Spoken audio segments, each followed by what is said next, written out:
अस्सलामुअलैकुम everyone and welcome back to another vlog. I hope आप सब खैरियत से होंगे और आपका रमज़ान बहुत अच्छे से गुजर रहा होगा। हमें भी आप अपनी दुआ में ज़रूर याद रखिएगा। सो गाइस, जिस तरह से आपको पता चल ही चुका होगा कि आज का व्लॉग किस बारे में है, क्योंकि आपने टाइटल पढ़ लिया होगा। सो अल्हम्दुलिल्लाह मिराज को ड्राइविंग लाइसेंस मिल चुका है, लेकिन हमारा दिन कैसे स्टार्ट हुआ और मिराज का सारा एक्सपीरियंस कैसा था, ये आपको इंशाल्लाह इस व्लॉग में सारा देखने को मिलेगा। सो यहीं से अपना व्लॉग स्टार्ट करते हैं। So let's start the vlog. So guys, अल्हम्दुलिल्लाह सहरी आज की हमारी तैयार है और लास्ट जो व्लॉग था उसमें तो मैंने ये अपनी केटल ही नहीं निकाली थी। मम्मा जी मामा। और पता नहीं ये बच्चों को कैसे पता चलता है कि आज माँ बाप का इम्पोर्टेंट दिन है। मम्मा चाय चाय आज माँ बाप के लिए इम्पोर्टेंट दिन है और वो रेस्ट करना चाहते हैं। 1 hour later. So guys, आज एक शख्स का ड्राइविंग टेस्ट है। हैप्पी अभी तो फिलहाल नर्वसनेस है, एक्साइटमेंट भी है। तो देखते हैं आज इंशाल्लाह, होपफुल भी है। मुझे लगता है कि बस लक है इंशाल्लाह। हाँ बस देखते हैं क्या होता है। क्या सो ऑल द बेस्ट।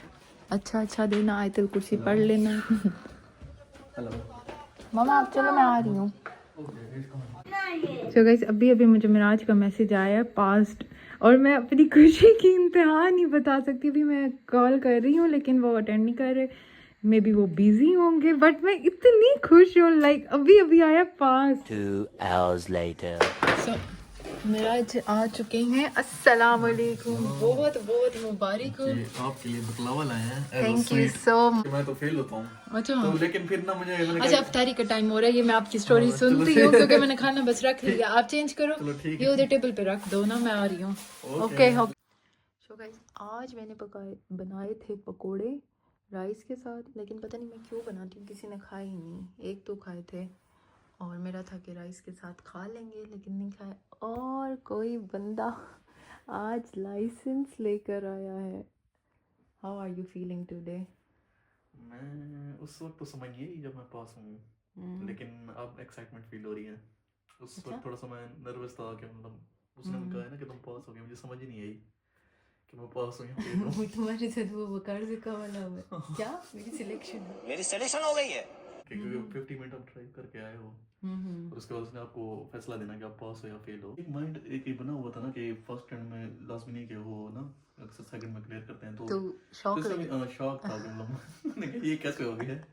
वो कहेंगे क्या ही बात कर रहे हैं, पाकिस्तान में तो ये कहेंगे क्योंकि वहाँ तो बगैर लाइसेंस के भी लोग कार चला रहे होते हैं। जर्मनी में रहते हैं और वैसे जो ज़्यादातर हमें देख रहे हैं ना, तो मैं ये आपको बताना चाहूँगी वो जर्मनी से ही देख रहे हैं। सो आप इजीली बता सकते हैं और वो इसकी इम्पोर्टेंस बेहतर तरीके से समझ सकते हैं। वो रिलेट भी कर सकते हैं ना कि मतलब मैं जो बातें करूँगा आगे इस कन्वर्सेशन में, तो वो फिर उनको समझ आएंगी ना। तो मैं ये एक मैं कहूँगा एक ब्रॉड टॉपिक भी है, इसमें बहुत सारे मतलब जो मेरे साथ मेरा एक्सपीरियंस रहा है, मतलब बहुत सारे उसमें चीज़ें आती हैं।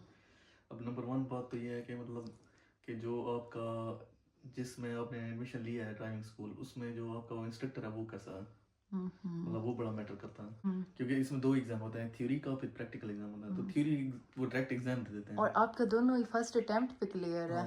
सबसे पहले आपको ये मुबारक हो।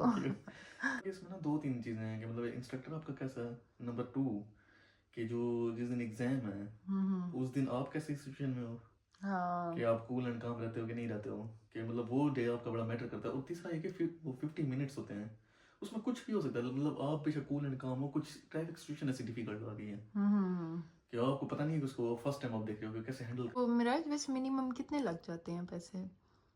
मेरे ख्याल में कि 3000 तक तो आपके लग जाते हैं मिनिमम, क्योंकि हैम्बर्ग, अच्छा ये हर सिटी का डिफरेंट होता है। सबसे मेन ये है कि हर फॉर्मूले का थोड़ा सा प्राइस का भी डिफरेंस है, और हर शहर का फिर जो है ना डिफरेंस होता है। हैम्बर्ग थोड़ा सा वो है कॉस्टली है इस मामले में।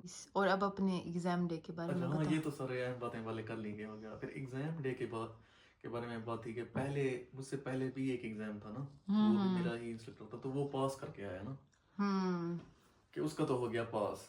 अब मेरे माइंड में एक और चीज भी चल पड़ी यहाँ पे। मैंने कहा कि एक पास हो गया, अब एक तो फेल होगा ना। एग्जाम मतलब स्टार्ट होने की टाइम आ गया, डॉक्यूमेंट उसने मुझसे लिए कि अपना जो 2 ID कार्ड और सारा उसने फिल किया। तो उसने मुझे कहा कि तुम्हें तो ऐनक लगी हुई है। कि इस पे ये लिखा हुआ रहा है कि कहाँ है ऐनक, पहन के नहीं आए, लेंस किधर है तुम्हारे। मैंने कहा मुझे तो कोई ऐनक नहीं लगी। मैंने तो बगैर इसके ऐनक के ही मेरा है। और वो मैंने सबमिट सारा कर पाया हुआ कि उन्होंने कहा इसका जो है ना इसे ज़रूरत नहीं है कि हम्म वाकई ना सिस्टम में ये यहाँ गलती ही है। हम्म स्टार्ट में आपसे वो बैठने से पहले ना सारा प्रैक्टिकल पूछते हैं कार से रिलेटेड। हम्म तो उसने मुझे कहा कि इसका जो है ना बोनेट खोलो।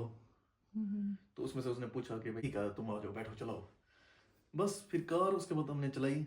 अब ये था कि एक और चीज़ थी कि मेरे माइंड में ना, अब मैं यानी कि जब चला रहा था कि एक तो वहाँ पर ना वो वाला कंस्ट्रक्शन एरिया था कि स्लो 30 पे था, तो मैं देख उसको इंस्ट्रक्टर को भी मैं देख रहा था। तो मैं ये सोच रहा था कि यार मैं जितने भी ये देख रहा हूँ कि मतलब ये इधर होता है ना जर्मनी के शोल्डर के ऊपर से देखते हैं राइट या लेफ्ट जब आप वो करते हैं, तो मैं उसको देख रहा, मैंने कहा इसने मुझे ऑब्जर्व तो कर नहीं रहा है, ये कहते हैं इतना ज़्यादा ना। लेकिन वो आगे बताऊंगा कि वो फिर आगे जो मामला आया उसने किया उसने किया। अब मोटरवे पे जब इंटर हो गए फिर वहाँ पे मैंने थोड़ी सी स्पीड लगा कर चलाया, ठीक है, फिर मैंने क्रॉस किया, फिर उसने मुझे कहा कि अगले नेक्स्ट उससे ना वो एग्जिट कर दो। तो वो जब ये कह देते हैं ना कि नेक्स्ट एग्जिट करना, फिर आपने ना ओवरटेक नहीं करना होता, रूल है। लेकिन उसने मुझे कहा कि जो है ना ये जो सामने ट्राला जा रहा है ना बहुत बड़ा था कि इसको क्रॉस करके फिर एग्जिट करो। अच्छा तो थोड़ी सी यानी कि उसने मेरे लिए ट्रिकी सिचुएशन बना दी, और आगे वो आने भी वाला था, मतलब ना अगले के नीचे 300 exit मीटर था पे या 500 मीटर पे मेरे ख्याल में मैंने एग्जिट करना था। तो फिर मुझे स्पीड देके थोड़ी क्रॉस की और फिर मैं आया। तो हम्म उस पे ना मैं एग्जामिनर ने पीछे ही यानी कि कह दिया कि मतलब उसने कहा कि वेरी गुड जो है ना ड्राइविंग। हम्म तो वो उससे ना मेरा थोड़ा और कॉन्फिडेंस फिर मेरा बढ़ गया कि मुझे 30 जोन में ले गया, और रेस्ट फॉर लिंक्स बड़ा अहम होता है, अगर आपने एक भी मिस किया तो आपको फेल कर देते हैं वहीं पे। हम्म तो अल्लाह का शुक्र है वो मैंने कोई मिस नहीं किया।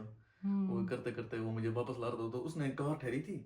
अब वहां पर भी हालांकि जो ईमन के जो इंस्ट्रक्टर भी मेरा था उसने मुझे कभी टाइट पार्किंग नहीं करवाना सिखाई थी कि जहाँ पर दो घरों के दरमियान में पार्किंग हो, या एक प्राइवेट प्रॉपर्टी है कि उनका एक जगह है कि जो कि खाली हमेशा छोड़ देती है आपने, और आपने एक आगे कार ठहरी और दरमियान में पार्क करना है इतनी टाइट स्पेस पे।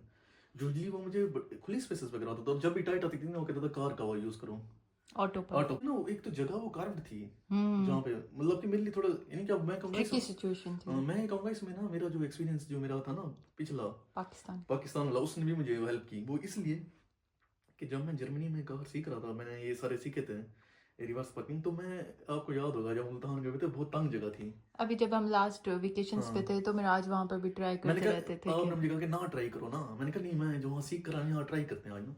तो बड़ी टाइट जगह थी तो वहाँ मैंने पार कर दी थी, और इवन कि वो बंदा भी मुझे कह रहा था कि नहीं होगी कि बहुत मुझे तंग याद जगह है, है मैंने वहाँ कर दी थी पार ना। तो वहां से भी मतलब मेरा तजुर्बा वो होता कि मैंने ना पाकिस्तान में भी थोड़ी सी ट्राई की इस पे। और इवन वो मरी में भी की थी मरी में भी मुझे उसने दी थी सिचुएशन डिफिकल्ट, एक तो कार्ड है पीछे घर की जगह है, और फिर वो आगे कार ठहरी उसने कहा इसके पीछे पार कर, तो वो मैंने करके ना मैंने फर्स्ट अटेम्प्ट में ही कर दी। वो यूजुअली 2 करेक्शंस आप कर सकते हो कि मैंने वो किया और सारा मैंने पार्किंग कर दिया। लेकिन वहां पर ये हुआ कि जब मैं कर रहा ना कि मैंने अपनी ना जब इस शोल्डर के ऊपर से नहीं देखा, यानी कि ना बाकी तो मैंने सारा वो देखा इधर उधर करके देखा इधर, तो उसने मुझे फौरन ना एग्जामिनर ने वही कह दिया कि आपने देखा नहीं है ये, यानी कि ये गलती आपने की है। तो वहां पे मैं बड़ा यानी कि वो हो गया कंफ्यूज ना, मैंने कहा ये तो आज शायद फेल ना कर दे। लेकिन वो जो है ना वो फिर बाद में पता चला कि वो माइनर थी मिस्टेक थी, क्योंकि पार्किंग करते हुए मेरा हुआ है यूजुअली। अगर यानी कि अगर ऐसी सिचुएशन है कि आपने राइट या लेफ्ट मुड़ना है और आपने देखा नहीं है भाई साइकिल या कोई पेडिस्ट्रियन आ रहा है, तो फेल आपको कर देना है। तो वो उस वक्त ना पूरी स्ट्रीट ही खाली थी, एक तो कि कोई था भी नहीं उस स्ट्रीट में जिसमें वो लेकर गया होगा, और फिर पार्किंग करते हुए वैसे जब आप इंडिकेटर लगा दो तो पीछे वाले फिर थोड़ा वो करते हैं कि उनको पता लिहाज होता है। रखते हैं। हाँ, लेकिन वो मेरी मारे नहीं हाँ, मारते। एक मेरी गलती सिर्फ मैंने एक लेफ्ट शोल्डर के ऊपर से नहीं देखा, बाकी मैंने हर जगह देखा था।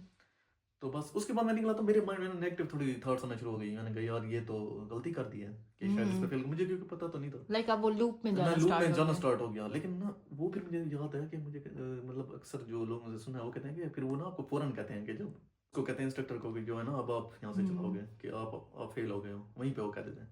तो ना मैं अब चला के जा रहा था ना, उसने मुझे वो मुझसे चलवाता, उसने कहा ठीक है पार्किंग सही किया अब यहाँ से चलो, चलवाता जा रहा था ना, तो मैं अपने आप को फिर मैंने वो दोबारा वापस लाया ना, मैंने कहा तो ऐसे मैं फेल हो जाऊंगा। तो बस फिर मैंने अपने आप को वो रखा, मैंने कहा इसने मुझे कहा तो नहीं है मैं सही चलाऊं, मैं कराते कराते फिर मुझे वापस ले आया। फिर उसने जो है ना आकर मुझे अब फैसला उसने सुनाना था कि पास हो गया मैं फेल हूँ। तो वहां पर ना मैं ये थोड़ा सा कंफ्यूज हो गया, मैंने पार्किंग वाला बटन दबा दिया, तो ठीक है मैंने कार ऑफ अभी तक नहीं की थी कि कार भी तो ऑफ करूँ ना। तो थोड़ा सा यानी कि मामा कंफ्यूज हुआ, फिर मुझे याद आया कार तो ऑफ करना है, फिर मैंने ऑफ की, तो फिर उसने उसके अंदर डिसीजन दिया, तो मतलब मैं समझ रहा था कि शायद मैं फेल हो चुका हूँ। लेकिन वो वापस लेकर आया वहीं जहाँ से स्टार्ट किया था। 50 मिनट्स हो गए कोई मतलब इसमें ना 45 से 50 मिनट। तो फिर उसने ये फैसला दिया कि आप पास हो गया, क्योंकि मैं इतना 50 मिनट यार इतनी चीजें हो चुकी थी कि पार्किंग करते हुए मोटरवे से मतलब कि आपका वो जहन भी काम नहीं कर रहा था। मैं थोड़ा सा वो रिलैक्स हुआ और मैंने उसका थैंक्स किया। फिर मैंने मैसेज तब भी आपको किया था, फिर मुझे मतलब समझ आना शुरू हो गई कि मैं वाकई पास होंगे। लेकिन घर तक भी मुझे नहीं इतना था रियलाइजेशन जितना आप बोल रहे हैं, मुझे एक्साइटमेंट। अब आपको बहुत बहुत मुबारक हो, अपने लाइसेंस का सही इस्तेमाल करें, बीवी बच्चों को ज़्यादा से ज़्यादा घुमाएं। गाइस आई होप आपको व्लॉग अच्छा लगा होगा। आज का छोटा सा एक व्लॉग था जिसमें मैं आज माशाल्लाह से फर्स्ट अटेम्प्ट में पास हो गई हैं। सो अल्हम्दुलिल्लाह। पाकिस्तान में या फिर जिन लोगों के पास ऑलरेडी लाइसेंस हैं उनके लिए तो बड़ी बात नहीं होगी कि बस सही है क्या हो गया ऐसा, लेकिन जो लोग जर्मनी में रहते हैं उनके लिए ख़ास तौर पे जिनका सही एक अमाउंट इन्वेस्ट करते हैं जो लोग, उनके लिए साफ सी बात है बहुत बड़ी बात होती है, और ख़ास तौर पे फर्स्ट अटेम्प्ट में पास होना। अल्लाह का शुक्र है। इसका ये होता है कि बस आपकी लक उस दिन काम करती है या नहीं हाँ, करती। और एक और इंटरेस्टिंग चीज ये भी है कि मैंने कभी पुश भी नहीं किया अपने इंस्ट्रक्टर को कि मेरा एग्जाम कब करवा रहे हो। मैं पूरे मतलब जितनी वो लेसन लेता गया ना, मैंने कभी उसको रिलैक्स नहीं एंड कहा। काम। मैंने उसको कभी नहीं कहा कि मेरा कब एग्जाम है, मैं देता गया। मैंने कहा खुद ही ये वो करेगा, और उसने खुद ही मुझे डेट दी है कि अब मेरे लिहाज से उसने कहा तो प्रिपेयर्ड है। और उसने मुझे उस दिन भी एग्जाम से पहले भी उसने मुझसे 45 मिनट्स पहले चलवाई है कि पहले तुम्हारा एक दफा आखिरी वो ले लेते हैं। वो उस दिन पता है क्यों चलवाते हैं, क्योंकि वो ना बाकी किसी दिन वो होती है दूसरी, वो चेक करवाते हैं आपकी ना इमरजेंसी ब्रेक। तो वो उसने मुझे कहा था वो मैं ना पहले आपकी ना चेक नहीं करूंगा, क्योंकि वो कहता मेरी कार से होती है खराब, तो वो लास्ट डे ही चेक करेंगे। तो इसलिए उसने उससे थोड़ी देर मतलब एग्जाम स्टार्ट होने से पहले ही फिर मुझे सारा बताया कि क्या एग्जामिनर आपको कहेगा और किस तरह से आपने लगानी है। थैंक यू सो मच अपना एक्सपीरियंस शेयर करने के लिए। यहीं पे अपना व्लॉग खत्म करते हैं, सो मिलते हैं आपसे अगले व्लॉग में। अल्लाह हाफिज।